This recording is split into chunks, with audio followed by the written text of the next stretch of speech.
Vie associative et vie locale, c'est avec Isabelle dans Ça vient du cœur sur Happiness. Bonjour à toutes et à tous, bienvenue sur Happiness et dans l'émission Ça vient du cœur, votre rendez-vous hebdomadaire dédié aux initiatives solidaires et aux belles énergies locales. Je suis Isa et chaque semaine je pars à la rencontre des associations de l'Oise et de la Somme qui œuvrent pour améliorer le quotidien, tendre la main et créer du lien. Au programme des témoignages, des rencontres inspirantes, des projets portés par des bénévoles passionnés et engagés, parce que derrière chaque action, il y a une histoire, un visage et une envie de changer les choses. Alors, ouvrez grand vos oreilles et surtout vos cœurs. C'est parti pour Ça vient du cœur, l'émission qui met à l'honneur la solidarité locale. Et aujourd'hui, comme tous les mercredis, je suis accompagnée à la technique par Maxime. Bonjour. Bonjour Isabelle, comment vas-tu ? Ça va bien et toi ? Ça va très bien. Bon. Alors on s'excuse auprès de nos auditeurs, on commence avec un quart d'heure de retard. Voilà, c'est les aléas du direct, des petits problèmes techniques avant de commencer. Donc, on a notre invité qui s'est perdu. Voilà, qui s'est perdu sur la route. Voilà. Il a fini par retrouver le studio quand même. Je vais lui allumer le micro comme Ce ça, sera il pourra s'exprimer. Mais voilà. Tu l'as puni en fait, il est arrivé en retard, tu l'as puni, voilà, tu lui mets c'est pas le son. Ça. Donc voilà, on commence un petit peu en retard, donc du coup l'émission sera un petit peu plus courte et donc nous nous excusons pour la gêne occasionnée. Donc, on reçoit qui On reçoit qui est notre retardataire ? On reçoit une grande personnalité de Beauvais. On reçoit Laurent Massimba, le directeur artistique du Festival du Blues autour du Zinc, qui aura lieu du 26 au 29 mars prochain. Bonjour Laurent. Bonjour Isabelle. Tu vas bien ? Ça va, très bien. Bien arrivé du coup, ça y est ? Tout à fait. Je suis vraiment désolé pour le petit retard. C'est pas grave. Le principal, c'est que tu sois là. Ça nous fait, en tout cas, moi, ça me fait très plaisir que tu sois là. Parce que ça fait un petit moment qu'on se connaît aussi, un petit moment que je viens sur le blues, et là c'est la 31e édition. Oui. Je crois que c'est la dernière pour toi. Pour moi, ça sera la dernière, effectivement. Et donc avant de commencer, j'aime bien que les auditeurs sachent un petit peu à qui ils ont affaire. Il y en a qui te connaissent, mais il y en a qui ne te connaissent pas. Est-ce que du coup, brièvement, tu peux nous expliquer un peu ton parcours perso, pro, et puis la musique et voilà. Alors, tout à fait. Alors, donc, j'ai toujours travaillé dans le sport avant d'être dans le milieu associatif au niveau musical. Parce que j'ai eu deux grandes passions dans ma vie. Le vol libre, c'est-à-dire le parapente et le deltaplane. Mm-hmm. Et donc, j'ai travaillé dans des chaînes de grande distribution style Intersport ou Decathlon. Et puis, j'avais toujours une autre passion, c'était la musique. Et il y a eu une opportunité de créer ce festival en 1996. Voilà. Ok. Beauvaisien d'origine ? Non, je suis issu du nord de la France, de Valenciennes. D'accord. Et tu es arrivé quand sur Beauvais ? Écoutez, j'ai 59 ans, on est arrivé dans l'Oise du côté de Méru, ça va faire à peu près plus de 40 ans. Quoi. D'accord. Donc ça fait un petit moment. C'est un petit moment, effectivement. Et donc la musique, une passion pour toi Alors, parce qu'à une époque, je vivais en Nouvelle-Calédonie. Mes parents avaient un café, un bar Stabalato au PMU. Et suite au décès de mon père, j'ai dû rentrer. Et je m'ennuyais un petit peu. Mais comme j'avais toujours une passion pour les musiques afro-américaines, j'ai commencé à organiser des concerts le dimanche après-midi pendant plus de 2 ans et demi. Ça, c'était en 94, 95 et début 96. Donc sur Beauvais ? Sur Beauvais. Et dans quel cadre ? Le dimanche après-midi, mais c'était dans le cadre d'une programmation très éclectique et très, très ouverte. Et suite à une voisine qui avait porté plainte pour nuisance sonore, et moi ça m'avait profondément, pas scandalisé, mais ça m'avait choqué, parce que c'était un dimanche après-midi, c'était à partir de 16h. Mm-hmm. Bon, c'est vrai que le dernier concert qu'on avait fait, on avait fait un groupe de punk américain qui s'appelait Horace Pinker. Il y a à peu près 250-300 personnes qui sont arrivées. Alors ça avait fait peur aux gens, avec des perfectos, des crêtes, etc. Et maintenant, je peux remercier la voisine parce que c'est grâce à elle, comme on avait eu une interdiction de faire des concerts le dimanche après-midi, je me suis dit, mais comment est-ce qu'on peut faire pour essayer de changer les mentalités, de faire évoluer les choses. Et puis, je te coupe, les concerts, ils avaient lieu où ? Le dimanche après-midi, à Beauvais, dans le café familial, le Longchamp. Ah, dans le café, du coup. Un bar tabac, l'auto-PMU. Okay. Et on a fait énormément de groupes du monde entier. Et suite à ça, l'idée m'est venue justement, à la fois c'était un projet culturel et économique, et c'était de fédérer les gens dans la ville, donc l'idée du blues autour de Zinc est née. Voilà. Okay. Et maintenant, je peux remercier la voisine. Ça a duré quand même 31 ans, cette histoire. Ouais, c'est clair. À la base, ton association, c'est le Comptoir Magique. C'est l'association Comptoir Magique. C'est elle qui porte le projet du festival. Oui, c'était un clin d'œil aussi à une autre association qui s'appelait Magic Rock, qui avait fait un énorme de concert dans la ville. Et puis, c'était un petit clin d'œil, le fait de s'appeler l'association Comptoir Magique. Ok. Donc, 1996, la première édition. Première édition avec Luc Peterson au Théâtre du Beauvaisis. Et on avait à peu près 5 groupes dans les bars. Et puis, il y a vraiment eu un déclic à partir de 99, où là, en termes de programmation, il y avait Maceo Parker, qui était l'ancien saxophoniste de la section des GBs de James Bond. Mm-hmm. On avait fait Diane Reeve, une grande dame de jazz qui faisait du scat, et John Hammond, qui est décédé il n'y a pas très longtemps. Et 1999, ça a commencé à décoller. 2000, on a fait Ray Charles et son Big Band. Ça reste un grand souvenir. 33 personnes à accueillir. Puis après, c'était parti.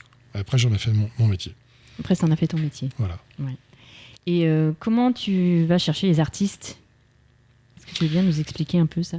Alors, par le passé, j'avais un partenariat avec Air France qui me permettait de voyager beaucoup à travers l'Europe. Parce que pour moi, recevoir un CD... Bon, maintenant, l'époque n'était pas la même non plus avec... les réseaux sociaux, YouTube, etc. C'est plus simple. La musique est plus facile d'accès. Moi, je préfère quand même voir les artistes en live. Ça vous permet de voir un peu la couleur et de pouvoir imaginer où vous allez les mettre, etc. Et donc, j'ai été pendant plus de 25 ans dans le nord de l'Angleterre, du côté de Leeds, Manchester, Liverpool, parce que j'ai une affection particulière pour l'Angleterre. Il y a énormément de bons groupes là-bas. J'ai fait pas mal de pays aussi, Suède, Norvège. Et puis après, c'est des réseaux, quoi. Après, on travaille en réseau, quoi. Donc tu te déplaces en fait pour aller... Je me déplaçais beaucoup plus par le passé, moins dernièrement, parce que j'avais réussi à créer un bon réseau, quoi. Mm-hmm.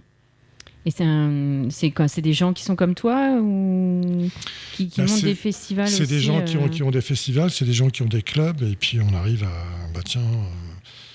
j'avais été aussi à Montréal où j'avais découvert Stevie, un artiste canadien qui est venu pendant des années, qui reste quand même pour moi un guitariste exceptionnel. Ouais. Ça, je l'ai vu aussi plusieurs fois. Et vraiment, et puis on travaille en réseau, je fais confiance aux gens, et puis après on avait quand même aussi une petite notoriété, on était quand même relativement connus, quoi. On va parler du coup peut-être un peu plus de l'édition de cette année, oui, puisque tu viens quand même pour ça, hein, c'est dans une dizaine de jours que ça commence. Ça commence le jeudi 26. Jeudi 26, ouais, voilà, c'est ça. Alors en ouverture du festival, on fait Gaby Hartmann.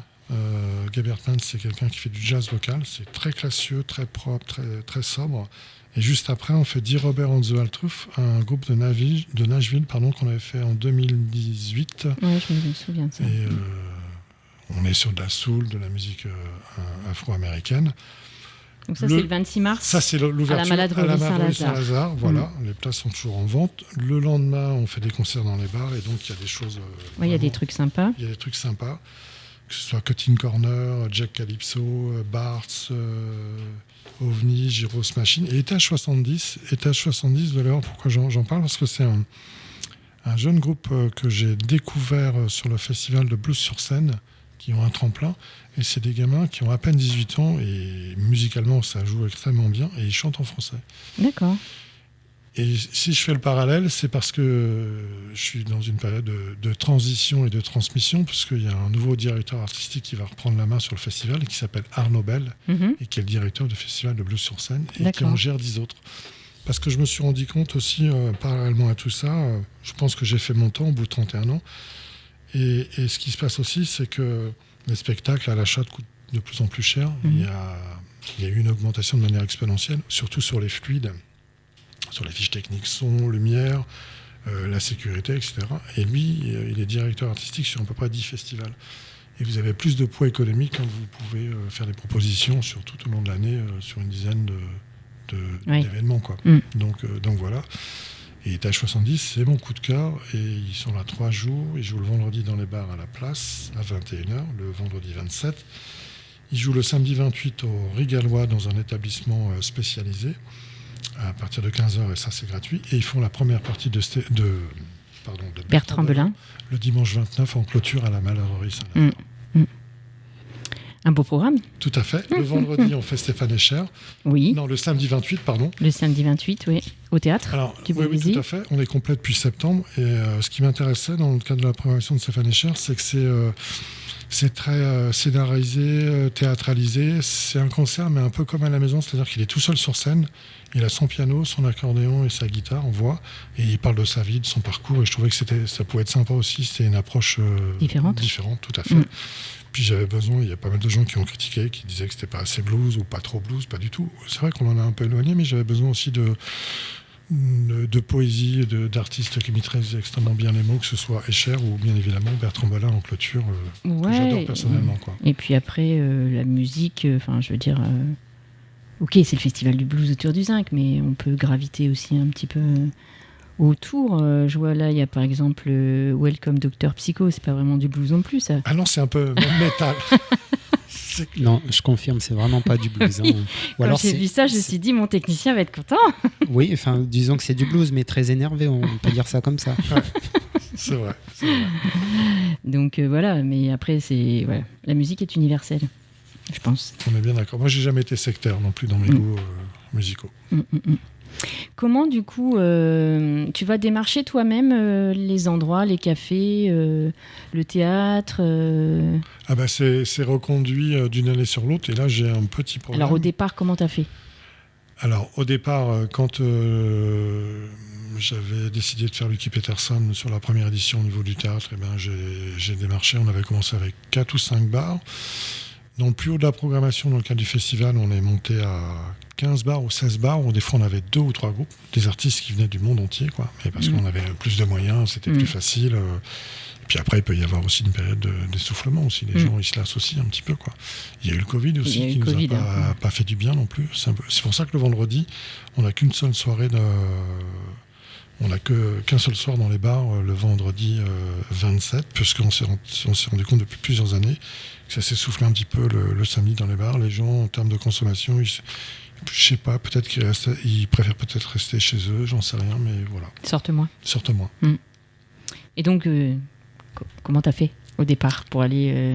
T'es allé voir les patrons de bar en disant... Alors, j'avais un avantage, c'est que j'étais fils de limonadier, puisqu'on était connus quand même sur la place, donc c'était beaucoup plus facile. Et puis, c'est aussi, c'est aussi une question de passion et d'engagement, quoi.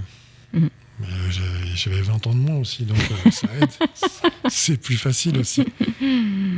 Et après, tout ce qui est salle de la ville, donc c'est le partenariat avec la ville de Beauvais ?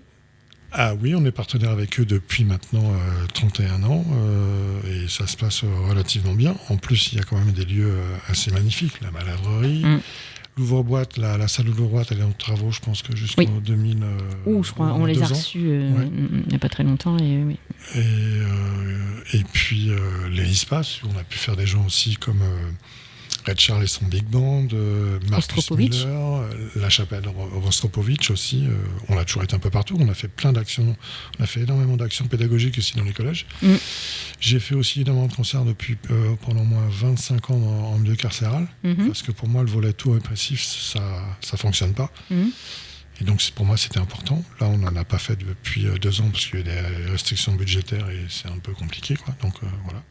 Et du coup, les détenus réservent quel accueil au concert ? Tu peux développer un petit peu ça ? Ouais, ça se passe super bien parce que, alors en général, on fait toujours 2 concerts.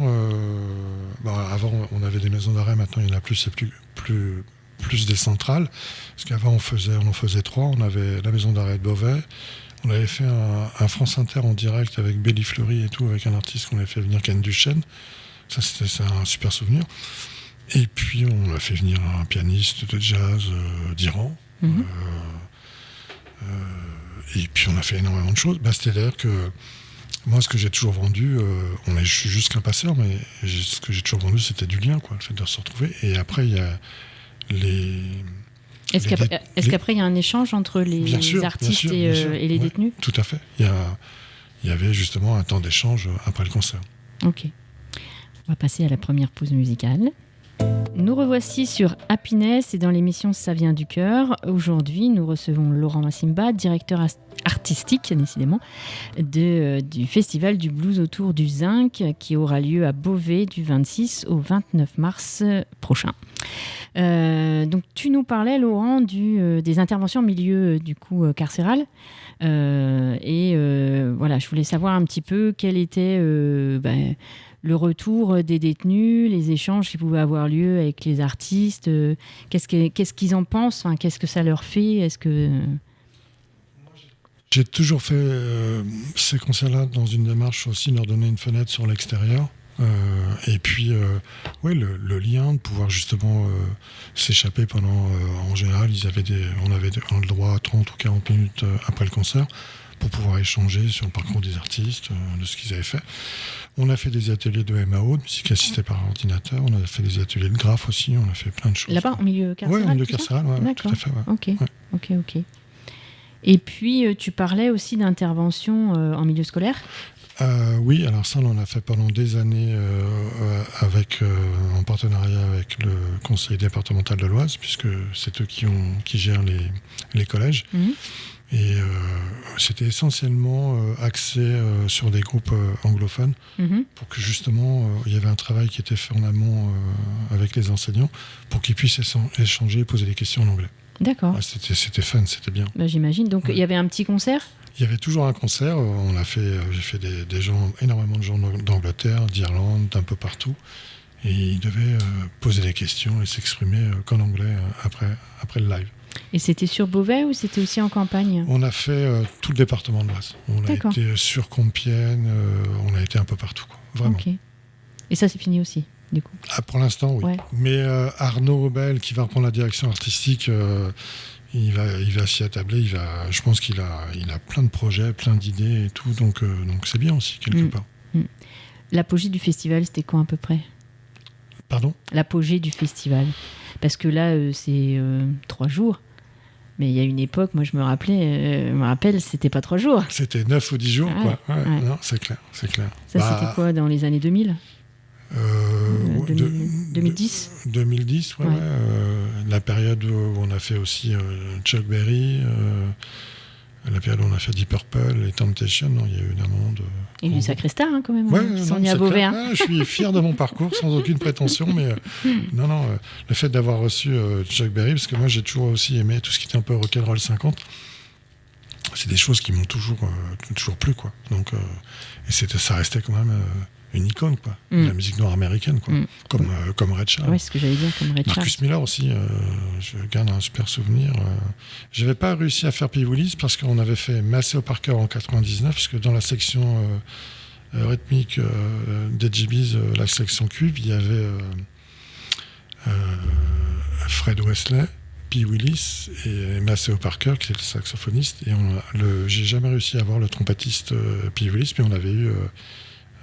Fred Wesley, qui a joué il y a quelques jours à la Grange à Musique à Creil.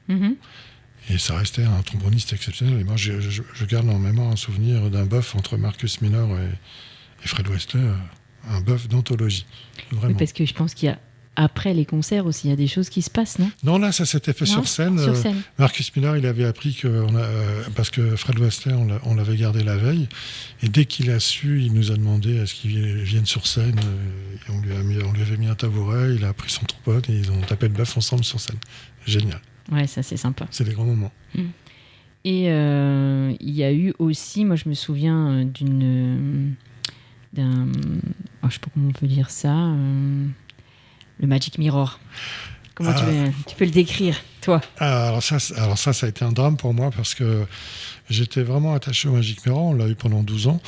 Peut-être expliquer ce que c'est, parce que les gens ne connaissent peut-être pas. Pourtant, les gens du Nord, ils connaissent un petit peu. C'est un concept belge, flamand. C'est un espèce de... Pas comme un cirque, mais c'est un chapiteau tout en bois, drapé de Bordeaux avec des miroirs.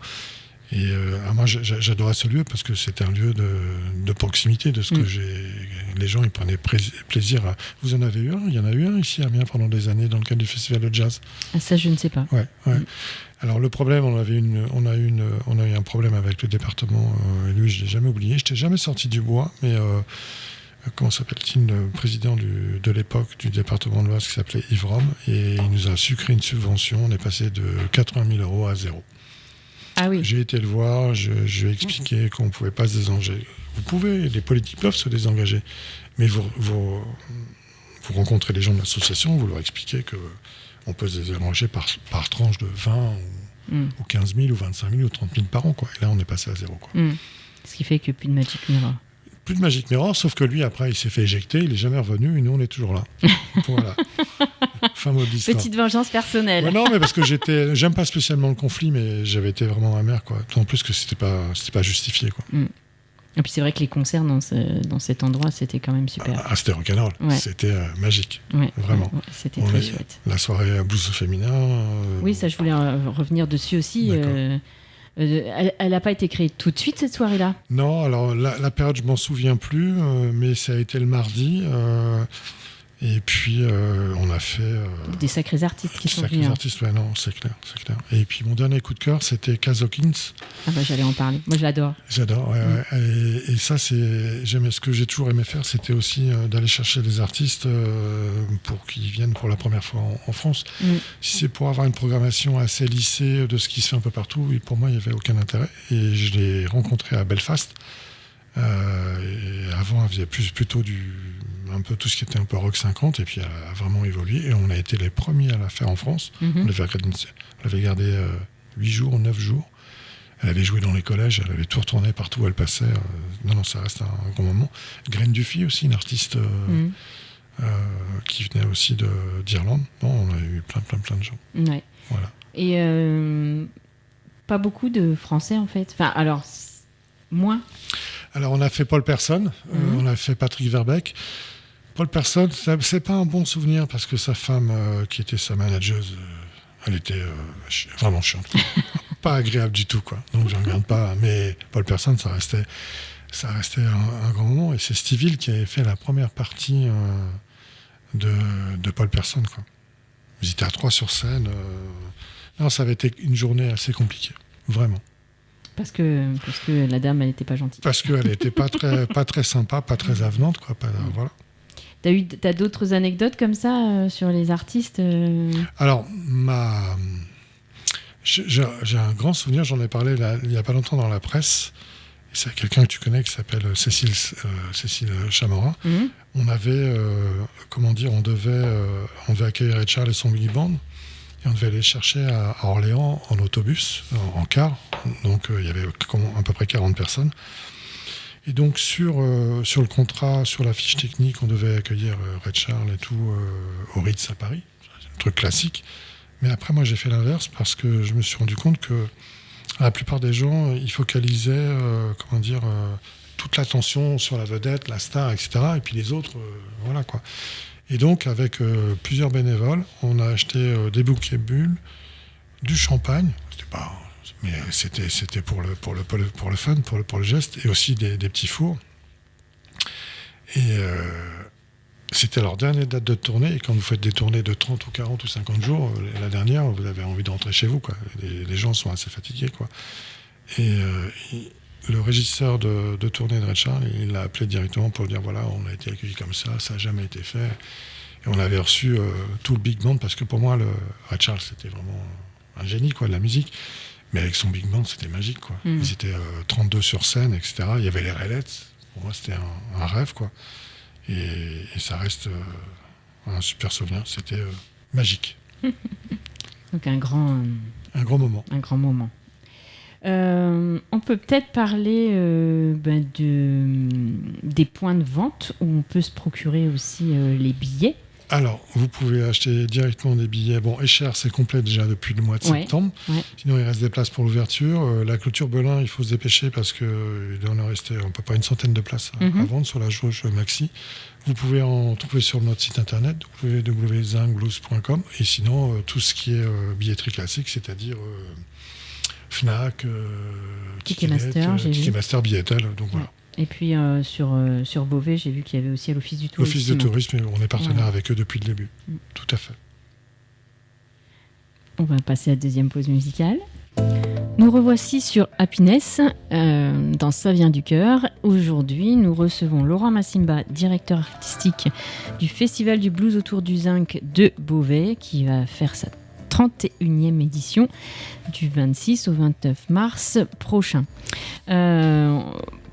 pour démarrer cette dernière partie, je voulais peut-être rappeler la billetterie que tu venais de citer. On peut donc acheter les billets sur la Fnac, sur Ticketmaster. Sur le site internet sur du le Festival site internet du Blues, ouais, et puis à l'Office du tourisme de Beauvais. Voilà. J'ai vu aussi sur le site qu'il y a une boutique en ligne. Oui. Et donc, qu'est-ce qu'on y trouve ? On y trouve des goodies, on y trouve le nouveau t-shirt qui est superbe, parce que j'avais demandé au graphiste, ça fait Nicolas Boyeri, ça fait 11 ans qu'on travaille avec lui, et l'affiche, moi je la trouve magnifique. Elle est très belle, ouais. Je lui avais demandé une affiche printanière et douce aussi, et lumineuse. Et le t-shirt est blanc cette année, parce qu'on a toujours fait des t-shirts noirs, ou gris, ou bleu marine, et le t-shirt est magnifique, et c'est une manière de soutenir aussi l'association. On le vend 20 €, ce qui est relativement correct, avec un bon grammage, t-shirt de qualité. Est-ce qu'il y a toujours le petit CD avec... Non, ça fait 2 ans, 3 ans, ça devient tellement compliqué pour avoir des autorisations que ça m'a un peu... je m'en suis un peu lassé, quoi. Ouais. Parce que ça, c'était sympa. C'était sympa. D'avoir le CD avant pour écouter. Je voulais faire un vinyle aussi, mais un vinyle à presser, à fabriquer, ça coûte cher, l'envoi, etc. Donc, c'est Arnaud Bell qui reprendra certainement le relais. Je vais lui mettre la pression, je le change un peu. C'est ça. Tu lui donnes tout ce qu'il y a à faire. C'est clair. Au niveau des bénévoles, du coup, il y a eu une période, du coup, je pense que tu en avais besoin de beaucoup, parce que sur 10 jours de festival, il fallait quand même du monde.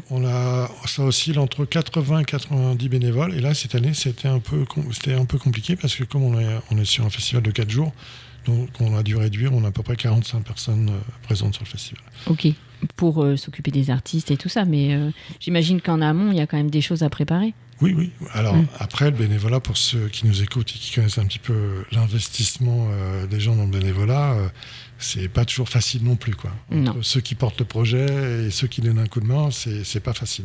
Mais chez nous, les gens sont toujours les bienvenus, quoi. En amont, qu'est-ce qu'il y a à faire en amont du festival ? Donc là, il y a Valérie Le Sieur qui a préparé tout ce qui est accueil, les loges, le catering, etc. Il y a quelqu'un qui travaille sur la communication, sur la diffusion, qui référence tous les concerts où il faut aller tracter. Cette personne a été malade, donc c'était un peu plus compliqué. Il y a énormément de choses à faire, quoi. On a, pendant tous les samedis du mois de février et mars, on a arrêté le week-end dernier, on avait un stand sur le marché où on vendait des billets. D'accord, ouais. Donc, et on diffusait le tract, et puis le fait d'être présent au cœur de la cité, au cœur de la ville, c'est important aussi. Oui, donc du coup, il faut du monde pour tenir les stands, il faut du monde. Carrément. Et ça marche ? Ouais, on a vendu pas mal de billets. Là, le dernier samedi, on a dû vendre entre 15 et 20 billets, ce qui est bien aussi. Et puis, on a des gens qui vont s'occuper du merchandising et tout pendant tout le festival. Il faut le déplacer. À partir de lundi, on fait des rotations avec les camions pour amener tout le matériel son, lumière, le bar, etc. Donc, c'est entre 8 et 10 personnes qui vont... On fait ça sur une rotation sur 2 jours pour équiper entièrement la maladrerie, parce que là-bas, il n'y a pas de son, il n'y a pas de lumière, rien, on ramène tout. Et alors toi, un petit pincement au cœur quand même, parce que donc, c'est ta dernière édition. Ah, ça va être difficile, mais où je suis vraiment content, c'est que Arnaud Bell, il va être là avec moi pendant les 4 jours, et je vais le présenter à tous les bénévoles, à toute l'équipe, puis sur scène aussi, c'est important, quoi. Comment dire, 31 ans, j'ai fait mon temps. Et pour moi, je ne voulais pas réagir de manière égoïste en me disant, voilà, je vais tout carboniser, après moi, rien ne pourra se faire. Et je me suis dit, quelle était la meilleure solution, la solution la plus fine et la plus intelligente, c'était que ce festival, s'il pouvait perdurer encore 10 ans ou 20 ans, moi, je serais le plus heureux des hommes, quoi. Et puis, ça sera différent, parce qu'un festival, il ne m'appartient pas. Je l'ai créé, ça reste mon bébé, mais vous ne pouvez pas avoir un double discours et parler justement de liens, de rencontres, de proximité, et puis de vouloir tout garder pour soi, quoi. Et j'ai trouvé la bonne personne, ça faisait 2 ans que je lui en parlais, il n'était pas chaud à chaque fois, c'était compliqué, et puis là, il a dit oui. Donc tu passes le flambeau. Je passe le flambeau, voilà. Et qu'est-ce que tu vas faire après, du coup ? Tu as déjà des projets, oui, il y a des choses en route ? Oui, ça fait déjà 3 ans, ça revient... Après le Covid, j'avais une idée en tête. Je voulais faire fabriquer soit des caravanes qui pouvaient s'ouvrir et faire des caravanes live scène. Et puis je me suis rendu compte que ça fonctionnait pas. Donc j'en ai parlé à tous mes partenaires pour leur dire que mon projet il marchait pas, que ça allait pas. Et donc j'ai été en Belgique et j'ai fait fabriquer des scènes mobiles sur mesure. Parce que comme moi je suis issu du nord de la France, où dans mon enfance, les balles d'antan, etc., c'est des choses qui m'ont toujours touché. Et je voulais reprendre un petit peu, j'ai rien inventé, hein, c'est un peu la technique des food trucks qui vont chercher les gens là où ils sont. Et là, on va ramener... j'ai toujours aimé la ruralité. Et l'idée, c'est de... Donc, on est sur un festival à Candace. Je pense que c'est au mois de juillet ou au mois d'août. On est venu pas mal de fois dans la Somme. Et l'idée, voilà, j'ai investi des choses dans le son, dans la lumière et les scènes mobiles. Comme ça, Tu quittes pas le milieu finalement. Je quitte pas le milieu, je reste en lien. Puis peut-être qu'un jour, j'aurai un autre projet de festival en itinérance et tout, avec des petites formations, etc. Et de mettre en avant la ruralité. Parce qu'il y a un problème aussi d'empreinte carbone. Quand vous arrivez dans un village et que vous avez 200 ou 300 personnes, c'est 200 ou 300 personnes qui ne prennent pas leur voiture, parce qu'il y a un problème de pouvoir d'achat aussi pour les gens, quoi. Donc c'est des choses que je défends. Je reste toujours dans du lien et de la proximité. Ouais, il faut amener la culture aussi à l'extérieur des grandes villes. C'est important. Le développement de la culture. Eh bien, nous arrivons au terme de cette émission. On va rappeler peut-être les contacts, voilà, comment on contacte le festival. Il y avait une adresse mail tout à l'heure, tu disais ? Alors, pour le bénévolat, vous avez un onglet qui est sur le site internet, www.zincblues-.com. Et puis après, vous avez les réseaux sociaux, l'Instagram, Instagram, Facebook. Voilà. C'est comme ça qu'on trouve le festival du blues autour du zinc. Et puis, on a hâte que cette 31e édition démarre. Donc, c'est à Beauvais du 26 au 29 mars 2026.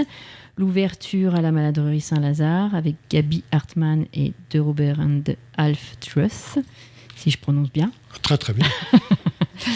Et puis, entre les deux, il y a Stéphane Escher, donc c'est complet, c'est au théâtre. Et la clôture, c'est Étage 70 et Bertrand Belin, le 29 mars aussi à la Maladrerie Saint-Lazare aussi. Tout à fait. Voilà, donc on n'hésite pas à aller chercher ses billets. Voilà. Merci pour l'accueil. Merci Laurent, mais merci à toi. Et puis, bonne continuation pour la suite. Et merci d'être venu jusqu'à nous. Merci. Maxime ? Merci beaucoup. Merci Laurent. Merci beaucoup Isa. Merci à toi aussi d'avoir assuré. Mais de rien. Quel est le programme pour la suite ? Je vais y arriver. Je crois que c'est Quoi de neuf Amiens. Oui, je crois qu'on va retrouver donc nos copains de Quoi de neuf Amiens. Et cette semaine, on va parler des Safras numériques, donc un événement qui aura lieu majoritairement au Safran, je crois, si je ne dis pas de bêtises. Donc cette année, c'est les 10 ans de cet événement, donc qui aura lieu du 24 au 28 mars. Donc on va en parler dans Quoi de neuf Amiens d'ici quelques minutes. Nous, on se retrouve la semaine prochaine. C'est ça, mercredi prochain. Voilà, même heure, même endroit, 17h. Et puis, d'ici là, à la semaine prochaine. C'est ça, bonne soirée tout le monde et à la semaine prochaine pour Ça vient du cœur. Au revoir. Au revoir. Au revoir.